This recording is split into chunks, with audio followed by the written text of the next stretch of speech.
Welcome, everyone! If you're joining us today right on the Solemnity of the Most Holy Trinity, or, if you're just a focused learner looking to unpack the sheer depths of Christian theology, you are in exactly the right place.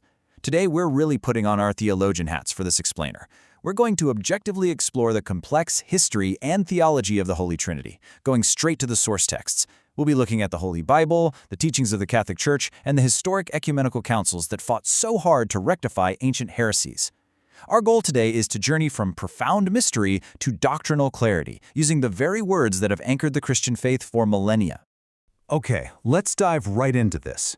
Here is our roadmap from mystery to clarity for today's explainer. First, the central Christian mystery. Second, biblical roots and evidence. Third, the Trinitarian heresies.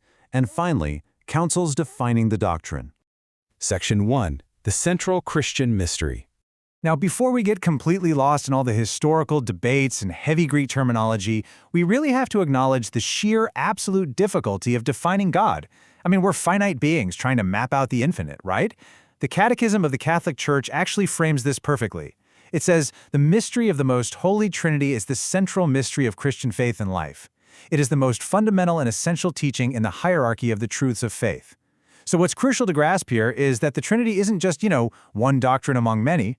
The Catechism explicitly states that the Trinity is the mystery of God in Himself. Therefore, it's literally the source of all the other mysteries of faith. It's the light that enlightens absolutely everything else we believe. So how do we fundamentally define this? Well, the core doctrine is that the one God exists as three equally divine persons. That's the Father, the Son, and the Holy Spirit. And they are consubstantial, meaning they share the exact same divine substance or essence, and it's deeply, deeply relational. By calling God Father, the language of faith indicates that God is the absolute first origin of everything. He possesses this transcendent authority, but at the exact same time it demonstrates an immanent, parental tenderness and an incredibly intimate, loving care for creation. It's not static, it's a dynamic, living mystery. Moving on to Section 2. Biblical roots and evidence. The doctrine of the Trinity didn't just drop out of the sky as a fully formed theological textbook. Early Christians really had to reconcile rigorous Jewish monotheism with the very real, very divine things Jesus was saying and doing. Just look at the Gospel of John. Jesus explicitly states, "I and the Father are one." As our sources point out, this phrase beautifully echoes the Jewish Shema, which is the basic confession of Judaism found in Deuteronomy, that God is one. But by saying, "I and the Father," Jesus is heavily implying there's more than one person in the Godhead, right? While the phrase "are one" implies that God is fundamentally one single being. This was an outright claim to deity, and honestly, that's exactly why the religious leaders at the time picked up stones to put him to death over it. We actually see this built upon even further in John 14:10, where Jesus says, "I am in the Father and the Father is in me." This right here is the theological concept of complete mutual indwelling. The big takeaway for you here is that they remain entirely distinct persons. The Father is definitely not the Son, and the Son is not the Father, and yet they constitute only one being. The Father dwells in the Son and does His works. Section 3. The Trinitarian heresies. Now, as early Christians tried to explain this profound biblical reality using human philosophy, they often stumbled. Historically, the Church had to navigate between two massive theological pitfalls. On one side, you have figures like Sabellius, who confused the persons. He basically completely took away their real distinction, essentially arguing that God just wears different masks. But then, on the exact opposite end of the spectrum, you have Arianism and tritheism, which divided the essence. They either turned the Son into a created being, or literally split God into three separate gods.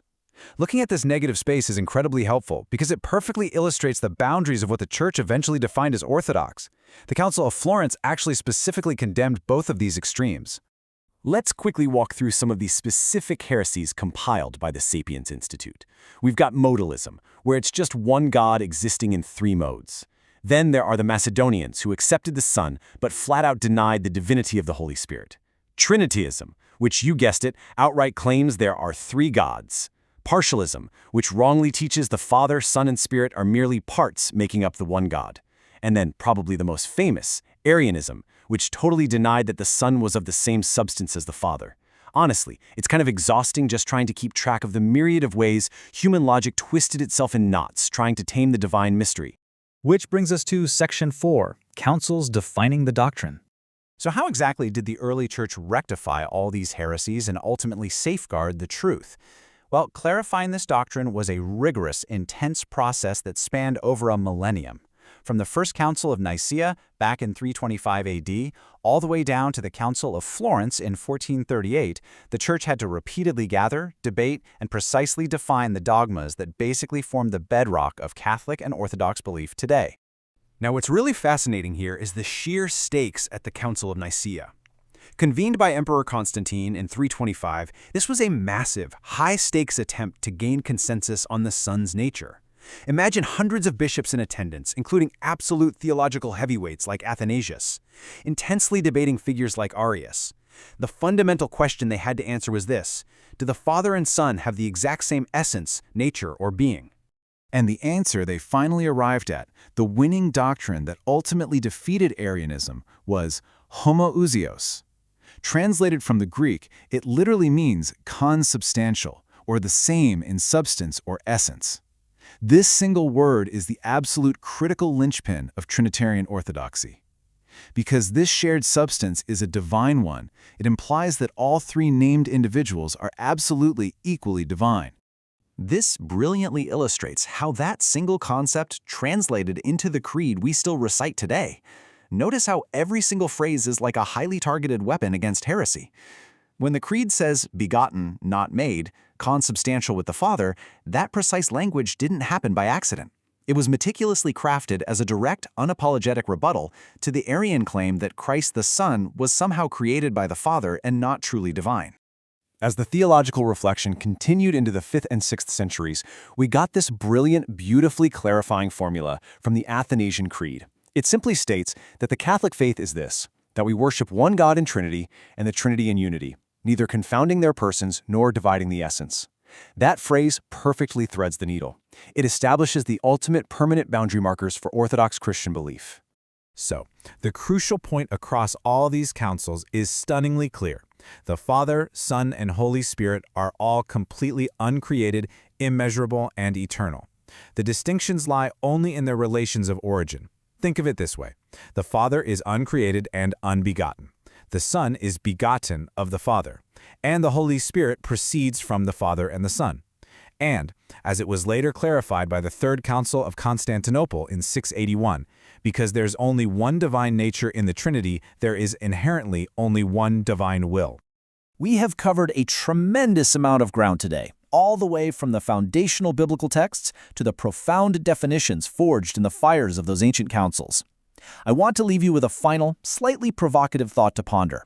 Does understanding this intense historical struggle for precise language actually deepen your appreciation of the ultimate Christian mystery? Sometimes we tend to think boundaries limit our view, but in the case of the Holy Trinity, the precise boundaries fought for by early theologians actually protect the mystery. They allow us to safely stand in total awe of the God who is Father, Son, and Holy Spirit. Thank you so much for joining me on this explainer, and keep seeking clarity in the mystery.